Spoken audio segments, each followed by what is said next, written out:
Tapi akhirnya gue minta maaf, sorry gue gak maksud. Ya gue cuman kayak, ya lu lagi lo orang di debrief apa ya.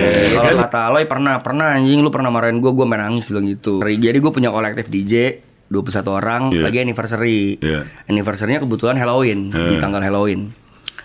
Manggung di salah satu klub yang peraturan klub tersebut tidak boleh pakai celana pendek. Oke. Karena ini Halloween, gue rebel. Semua pakai celana pendek. Kalau nggak dikasih kita nggak jadi manggung. Ke situ aja arahnya. Lebih kayak anjing rockstar aja. Orang klub mau boleh celana pendek, kita celana pendekan.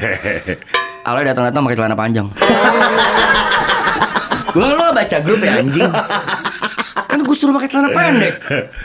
Gue nggak biasa bang manggung pakai celana pendek. Ya kan lucu-lucuan bangsat. Gue ngomongnya mungkin panas ya lagi di klub juga. Dia nangis di belakang stage. Wih. Terus nangis gini telepon. Tom lu masih di rumah gak? Bawain celana pendek dong. Aduh,